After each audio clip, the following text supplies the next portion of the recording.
Magandang araw po, si Chris po ito, ang inyong Ops Officer dito sa NutriHydro. Share ko lamang po, ito pong aming experience recently dahil kami po ay inatake ng thrips. Itong mga lettuce na ito po, around 17-18 days ago, pagka-transplant namin, inatake po ito ng thrips. Naagapan naman po namin, na-detect po namin siyang maaga. Na-detect po namin maaga yung thrips. Ngunit, ang issue ay ginagamitan po namin siya ng produkto na tinatawag na NH-Bebas. Ang NH-Bebas po kasi, yan po ay probiotics that controls thrips, aphids, and whiteflies. Pag sinabi pong probiotics, kasing safe po yan, katulad po ng Yakult. Magkakapamilya po yan. So ito po ay probiotics.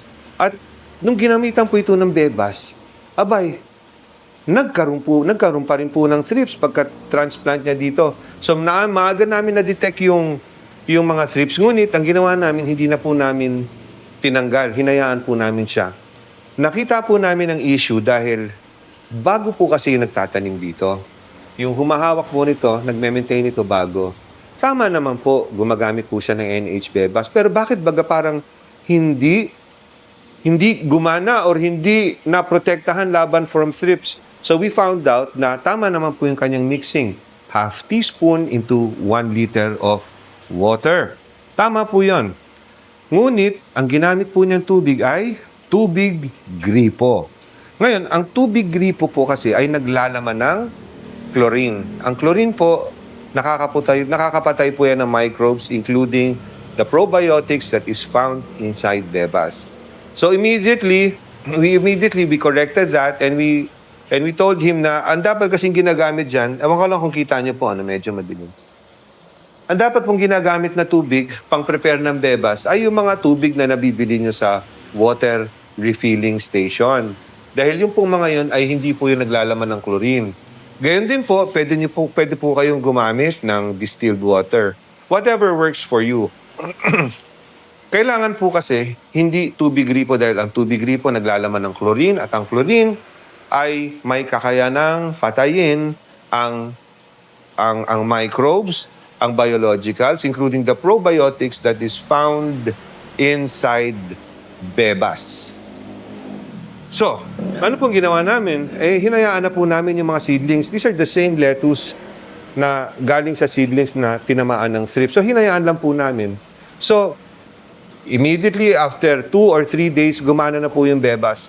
Unang-una po, tumigil na po yung thrips attack after 2 or 3 days. Tapos po, hinayaan na lang po namin yung dahon. In fact, nandito pa po yung ibang dahon niya. So, ito po yun. Yan yung mga sinira nung thrips, yan pong mga dahon na yan. Yan, mga nagsimatay. Ito, may kain doon, no? Kain po yan ng thrips. Marami po yan, yung mga nasa ilalim na dahon. Ayan. Ito naman po. Ito naman po, parang nag-chlorosis siya. Pero yun lamang. So, malamang, tinamaan din yan ng thrips. Yeah? So, ayan din po. Yan, may mga naiiwang ganyan daan. So, yan po yung tinamaan ng thrips.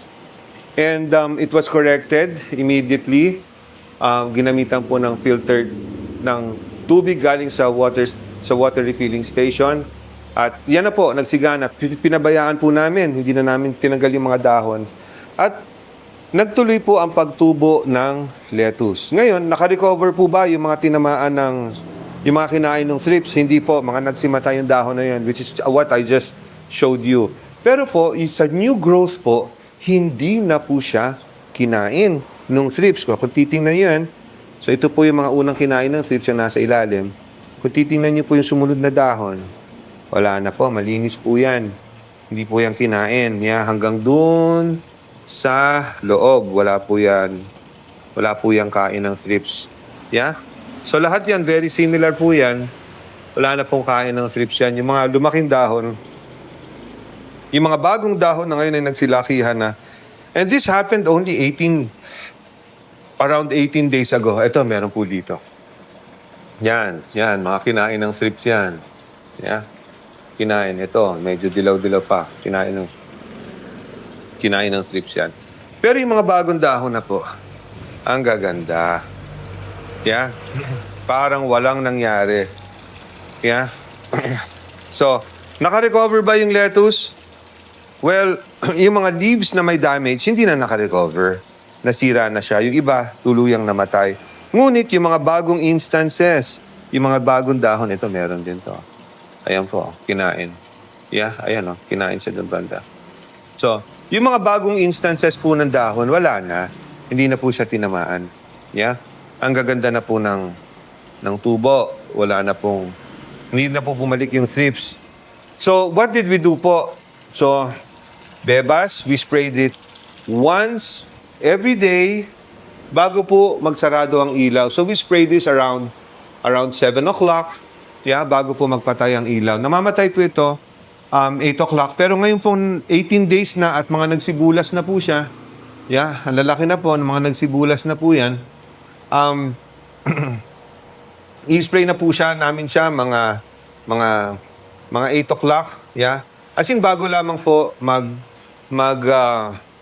mamatay ang mga ilaw. Automated po kasi ito. So, this was operating 12 hours. Now we increased to 13 hours. Pero dahil ang lalaking na po ng dahon, it might need a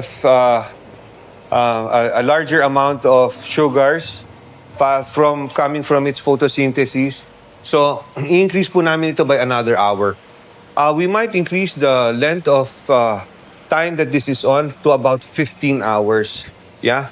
So, ito po mga tinitingnan nyo, 18 days po ito. Coming from a thrips attack. Ito po, malaki-laki, no? 18 days. Imagine under the grow lights. So, ito pong mga lettuce na ito, ay open po ito sa elements. Meaning, kikita niyo po yan? Yan po yung garahe. Yeah, sa labas, kalsada na yan, daanan na po ng mga BC Road po ito. Ang Nutri-Hydro po, nasa Road 20. BC Road po yan. Tricycle, mga sasakyan, mga nagdadaanan po yan. Yan po ang aming garahe dito nakaparada. At dito po sa loob ng aming garahe, ang ating grow system. Yeah? Exposed po ito sa elements. Pwera lamang po sa araw, kasi nga po nasa loob ng garahe. Pwera lamang po sa araw. At exposed din po siya sa hangin, pero hindi po siya exposed sa strong winds. So exposed siya sa hangin, pero hindi sa strong winds. Meaning, fungus and pest can always find its way into this grow system. Yeah? So, true enough, tinamaan po ito ng thrips. Kinorek po namin agad by using the right quality of water, which is water from refilling stations, hinalo sa bebas. And it worked, and it is now flourishing. But of course, yeah, for total transparency, ang mga tinamaan po ng thrips, hindi na po yan nakarecover. Yan ang nga po siya namamatay na. Dapat po ito tatanggalin namin, ngunit we just really want to share the experience with you na it's not too late. Pag tinamaan ka ng thrips, yeah, basta apply bebas pa rin. Now, what's nice with bebas? Bebas is actually derived from probiotics. Hindi po yung chemicals. Ito pong mga lettuce na ito, ayan po yan, mga lettuce. Pasko na mamaya, huhugasan lamang po namin yan. Kakainin na rin po namin agad yan. Bakit po pwede kainin siya agad? Hindi po siya chemical pesticides. Also, the same family of probiotics are also the same bacteria that's found inside our stomachs. Kaya po, hindi po nagkakasakit yan pag kinakain dahil same set of biological bacteria, good bacteria, is also found in your stomach. So, hindi po kayo magkakasakit, hindi po kayo masisiraan ng tiyan, because it's the same bacteria that's found in your gut that helps you with your health and in your digestion. Yeah? Okay. So, siguro, counting rundown lang. Sa tinitingnan ko, parang nagkapalit-palit na to. Ito, mukhang, dalawa po kasi ang tinatanim namin dito, maritima. Yung maritima po, kung mapapansin ninyo, ito ang growth niya. Ito, para malinaw-linaw. Ito ang growth niya. Medyo upright po siya. When grown properly, medyo upright po siya. Mabuhaghag po ang tubo ng mga dahon pag maritima po. Ito po, olmetito. Olmetito. So kung titingnan niyo po yung Olmeti, medyo compact po siya. Yan, Olmeti yan. Compact at matitigas ang Olmeti. Ito naman po, si Maritima, medyo malambot pa pero maganda ang turgor pressure talaga. Maganda po yung turgor pressure sa system na to. So buhaghag siya. Medyo loose siya. It grows upright. Ganda. Ang Olmeti, compact. Sa taas naman po, mukhang mga nailagay namin, mukhang panay Olmeti. So, ito pong lahat, dahil po bisperas ng Pasko ngayon, meaning, mamaya pong alas 12 ng gabi, Pasko na, ito po yung aming i-consume para sa Kapaskuhan. So, there you go. We use NH Bebas here. Bebas is probiotics. And for those na naka-experience na para bagang hindi gumana yung Bebas sa kanya, try using filtered water from refilling stations. Water that does not have chlorine. Hindi po dyan pwede ang tubig gripo dahil ang chlorine ay pinapatay po yung Bebas. So once used, makikita po natin dito po.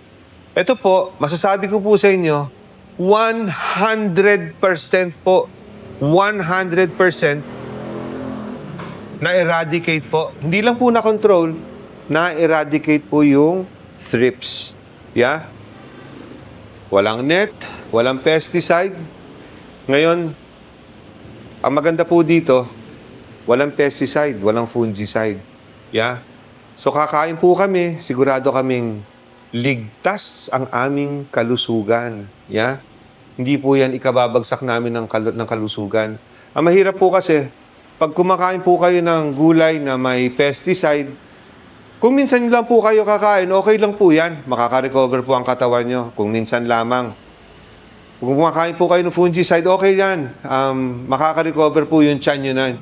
Pero ang problema po kasi ay kapag chronic. Meaning, chronically, ibig sabihin, tuloy-tuloy ang kain nyo ng pagkain na may pesticide at tuloy-tuloy din ang kain nyo na may pesticide.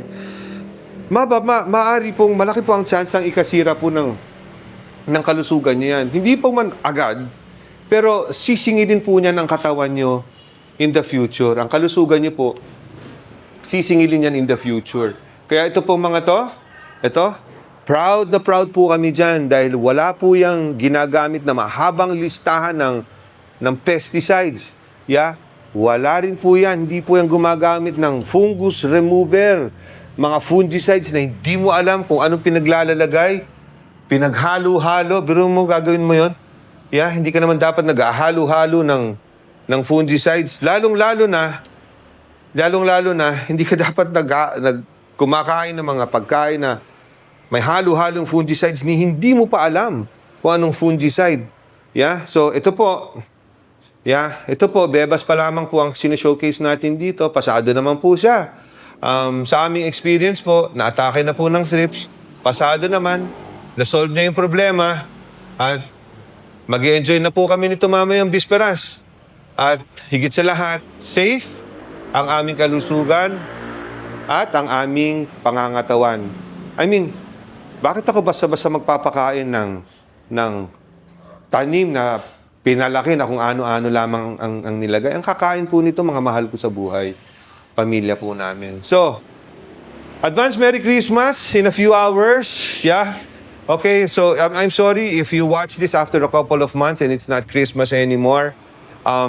Pero ito po, ang nakikita niyo po ay aming regalo sa aming pangangatawan at sa aming kalusugan. This is Chris, your Ops Officer from NH, from NutriHydro, saying maligayang Pasko. And I will see you on the next episode. Bye!